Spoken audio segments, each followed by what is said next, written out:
Salut soldats, c'est Mana. Voici pour moi les 5 decks sur lesquels il faudra compter en cette fin d'année. Abonnés, quel est votre métier?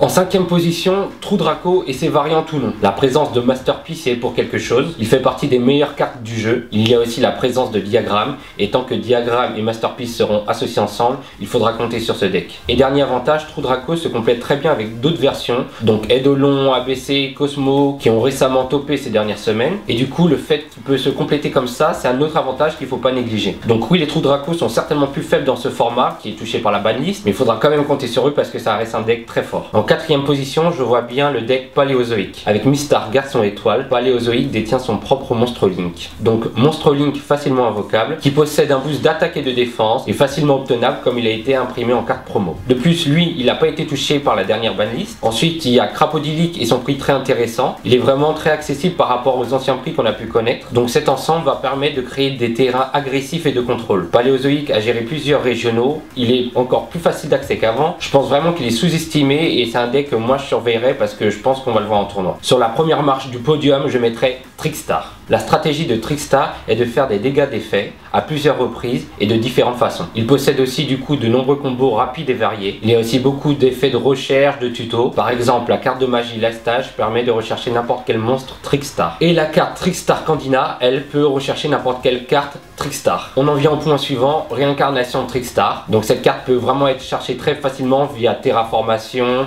via Trickstar Lastage, via Candina. Donc elle peut vraiment très facilement venir à la main. Et tout ça dans le but de perturber le jeu de votre adversaire. Et qui peut aussi infliger de dégâts importants couplés à l'effet de Lycoris. Et une autre fonctionnalité aussi, c'est qu'elle peut réduire ou détruire le card d'avantage de votre adversaire. Et enfin, elle aussi maintenant va disposer de sa propre carte Link qui n'est autre que Holy Angel. En effet, elle empêche les monstres Trickstar liés à elle d'être détruits. Avec ce style de jeu et ses effets de tuto, ce deck donne une alternative crédible comme façon de jouer tout en embêtant l'adversaire.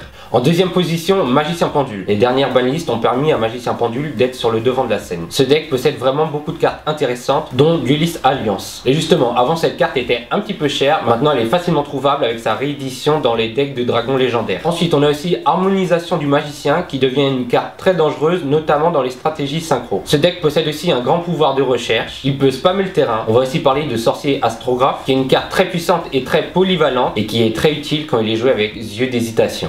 Donc pour résumer, très gros deck qui a pris 5 places sur le top 8 du dernier UDS. Ils sont aussi souvent dans le top de plusieurs régionaux et pour moi tout ceci fait que ça va être un des meilleurs decks du jeu. Enfin le vainqueur et sans surprise c'est le deck Spirale. Déjà il va gagner toutes les batailles sur le card d'avantage. Exemple avec Mission et Spirale Assaut qui permet de piocher une carte à chaque fois qu'un monstre Spirale détruit une carte adverse. Deuxième point, les différentes façons d'invocation spéciale qui sont vraiment très nombreuses. Le deck Spirale va aussi inonder le terrain avec ses effets de tuto. Par exemple avec la carte Resort et Spirale qui va permettre de rechercher un monstre Spirale dans le deck et donc donnera une facilité d'accès notamment à Super Agent. Donc vous l'aurez compris, il y aura énormément de combos facilement réalisables en plus. Autre point fort du deck, ça va être très difficile de le contrer, donc pour les adversaires il va falloir préparer les hand traps. Il n'a pas été touché par la banlist et en plus on lui dédie une carte Link qui va lui conférer du card d'avantage. Et dernier point, sa popularité. On sait qu'il a un succès phénoménal en OCG et évidemment ça contribue à toute la vibe qu'il y a autour de ce deck. Voilà, il y a tellement d'autres choses à dire sur ce deck très attendu et à raison. Le deck Spirale va vraiment faire très mal. Est-ce qu'il aura la même popularité qu'en OCG? C'est bien parti pour, mais seul l'avenir nous le dira. Voilà, c'est tout pour moi. J'espère que la vidéo vous a plu. N'hésitez pas à mettre un petit pouce bleu, à vous abonner. Merci aussi pour la dernière vidéo où vous avez été très compréhensif par rapport à ma volonté de changer le planning. Donc c'est super cool. Quant à nous, on se retrouve pour une prochaine vidéo. C'était Manar, c'était un plaisir.